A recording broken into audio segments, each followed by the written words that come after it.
Wallabies, Ireland. I just finished watching the replay real early here in Australia. A few things I want to talk about, just hot takes, also which players stood out, and what we predicted, right? So, obviously played at Aviva. I'll put the highlights on there in the bottom right corner if you haven't seen it yet. 22-19. And Wallabies were ahead for, very much majority of the game. I think for about, you'd have to say about 70 minutes of the game they were ahead. I think, a couple times Ireland took the lead here and there. But yeah, it's kind of sad to see because Wallabies really played well. They made the most of the opportunities. Like I stated in my prediction, I said, the Wallabies are going to be starved off possession. Ireland will run the possession up, and territory, they really controlled it. I mean, over 70% territory, which is insane. So Aussie, when they had the chances, they made the most of them. Ireland did the usual. They gave up a lot of penalties, and that's what kept the scoreboard ticking for the Wallabies, with great kicking by Lolesio. But yeah, just right at the end, the Irish wanted it more. The home crowd got them through with McCarthy's tries. So let's go through it here. Game started off. Great try. Lolesio penalty kick, 9th minute in, making it 3-0. Then the next one, try by Max Jorgensen in the corner. As you can see here, a well-worked try, quick hands. Aussie looked really good at this point. They looked oiled. They looked like they wanted it. Out the back plays, constantly working. But a tough one before this actually was, I believe it should have been a yellow card, the first penalty kick. I wonder if they actually show it here in the highlights. Probably not. Let's have a bit of a look. No, obviously they don't show it because, World Rugby doesn't want that, right? World Rugby doesn't want to have to deal with that. So, let me just actually get the player's name for you. So, Joe McCarthy, he's coming in for a tackle. He's going quite low, right, on Valentini. So, he's going quite low. His body position is kind of here. And this is Valentini standing up straight. And then last second, Joe goes up. And then they get face-to-face contact, so head-to-head contact, which every day of the week for the rest of all the games, yet again, I'm not an Aussie supporter, I'm not an Irish supporter. But every other game, this whole entire autumn series, that's a yellow card. But not this time. No, ref says, mitigation factors. What mitigation? He literally was mitigated, so he was bent, he was going to tackle low, and then last second he came up. That takes that mitigation away. A little bit of mitigation from Valentini not being super high. I guess he's kind of a little bit bent, but yellow card at least, every day of the week. As we've seen of Pendergast last week, not getting the red card against Fiji. Yet again, another break from, but play on we go, and the 3 points are taken. Now, they work back, so Van der Fleer, man, the guy has just been finding the line lately, hasn't he? He scored against the All Blacks, he scores here against the Wallabies, and they really needed that. I mean, the Wallabies defense was very solid at this point in the game, actually was pretty solid for most of the game, right into the end. And, Ireland doing Ireland things. But you can see here, Tupou, he got an intercept here by knocking the ball up. Sad thing here is just look on his left. Look over here. That's like a 10 meter pass. Any professional rugby player can do that. I mean, most club players can do that. Just pass straight to Suali'i, and he's in the corner. Yeah, missed opportunity. But they end up getting a penalty from it. Couple tries to throw it over his head, just very dumb. But luckily they get the holding on here. Yeah, then they take the 3 points. So at least I guess they get something out of it, right? Instead of nothing, but yeah, should have been 7 points for sure. Yeah, just missed opportunities. That's all I can say about the Wallabies game at the moment. It's just missed opportunities. They have many of them, and they just did not take the 7 points when they probably could have. And they were happy to take the 3, which could have counted off if some decisions went their way. Now there was another one here. So it was a Max Jorgensen. So the number 11 for the Wallabies was chasing a kick. You can see Caelan Doris kind of changed his line a little bit. Kind of just stepped a little bit to the left. And then Jorgensen still getting the ball, run straight into him. Penalty against the chaser. even though he never pushed. There was no push. The ref said push. Zero push. He was running. He ran into him. How many of those penalties have we seen this autumn series again being penalized for blocking, right? More inconsistency. A lot of inconsistency, actually. They missed a lot of plays on the ground. The ref, a lot of calls he should have made, he didn't make. And that leads to, penalties and things like that. And the TMO didn't get involved a lot in the game, which was actually good. But there's times when you look at it and you're like, probably should have been involved at that point. And then sometimes where he shouldn't have, he did get involved. So anyway, we go there with Kalen Doris with a try. Getting to try there. Great line by him and a great find by Gibson Park. You can see here, it's another good counter ruck, but the number 17 didn't let go on the ground. So another penalty here for Lolosio as well, which brings Australia back in front. So 16-15 at this point in the game. I mean, at this point, Ireland are just down there the whole time. But every time they get there, they line up, they mess the lineup up, or they give up, they knock the ball on, or just something, give up a penalty or something stupid. Now, Fraser McWright here with a great penalty. I mean, Fraser, to me, him and Valentini were the best players in Australian team for sure. They killed it, absolutely killed it. Lolosio's kicking was great. So I can say Aussie is looking much better. I'll be honest, you can see the Schmidt effect. Even though Schmidt, he does know how the Irish play, he used to coach them, so they could have that advantage as well.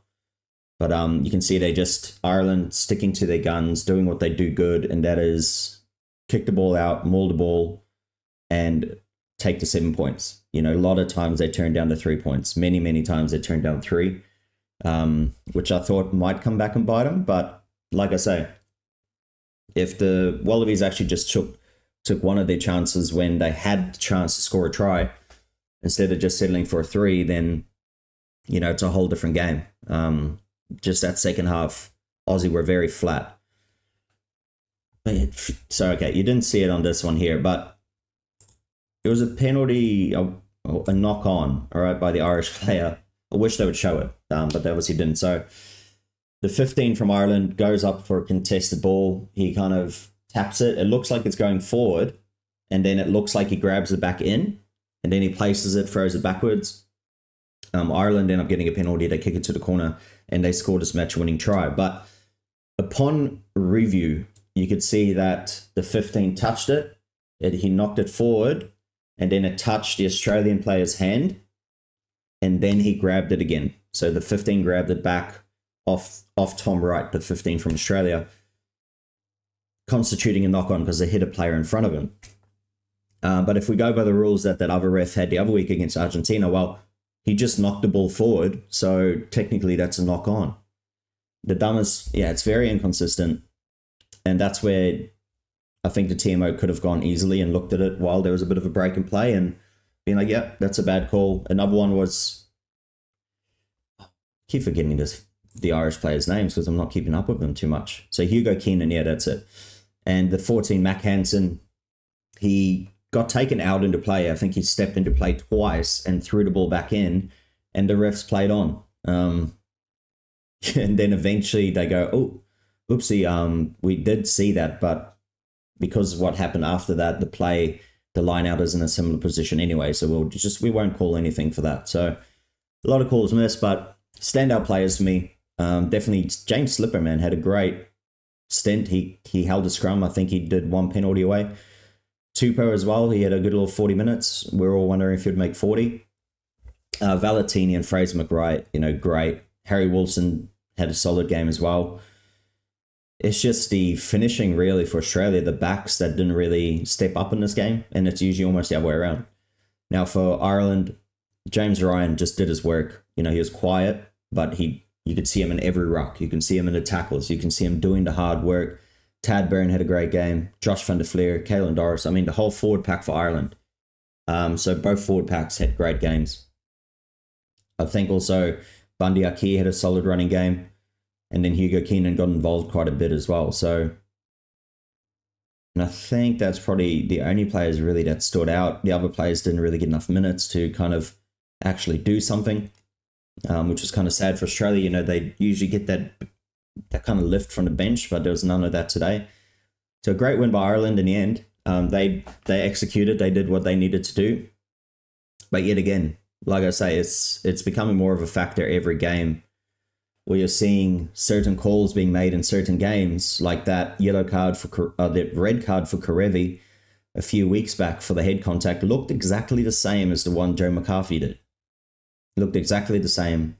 No yellow card in this instance, red card, and a 3-week suspension in Karevi's instance. So I think there is a bit of a big team bias, in my opinion. I don't care who it is. It's also for Southern Hemisphere teams. I don't care if you're trying to say there's bias, but they do get calls. And I think a lot of home teams get a lot of calls too, because that Joe McCarthy one, the head-on-head contact, you know, any head-on-head contact these days, especially if they're both kind of upright, it's always been a yellow for years now.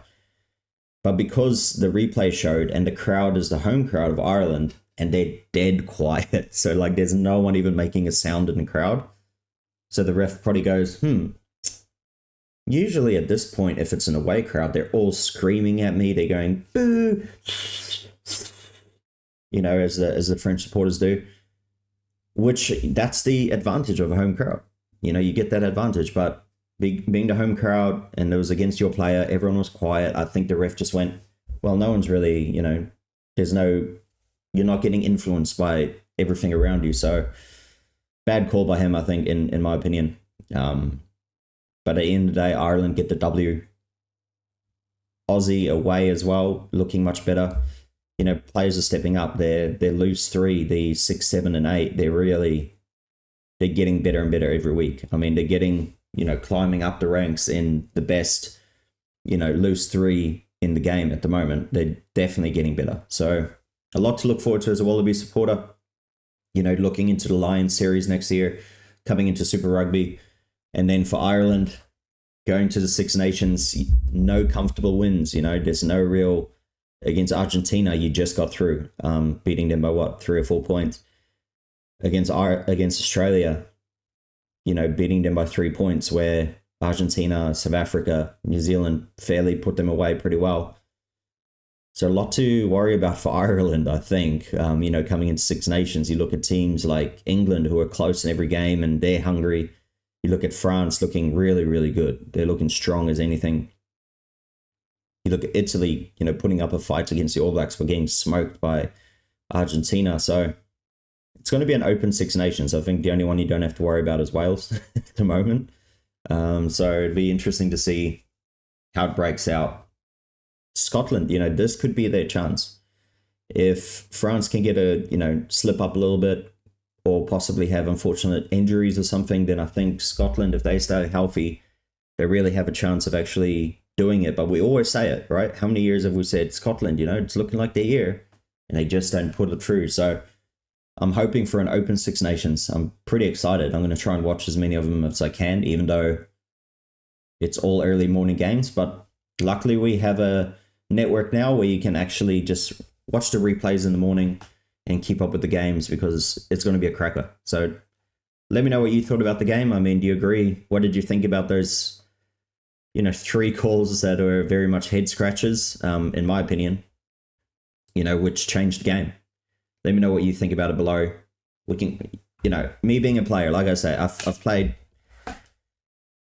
rugby. I've played a bit of rep rugby. I've played, you know, club rugby now for many years. Playing rugby for 25 years of my life, 26, sorry.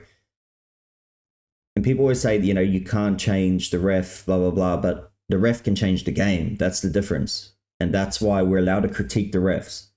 Do I say fire the ref? No. Do I say get rid of him? No. All I say is he didn't have a great game. Well, TMO wise, didn't have a great game. Do a little bit better next time. And I want to see some accountability from World Rugby and just getting them to come out and say, look, they messed up these calls. You know, this will be fixed next time, whatever it might be. At least if there's a bit of accountability, people can blame someone and people can move on. But I'll end it on that. Like the video if you liked it. Subscribe as well if you want to see future videos. And I'll see you in the next one.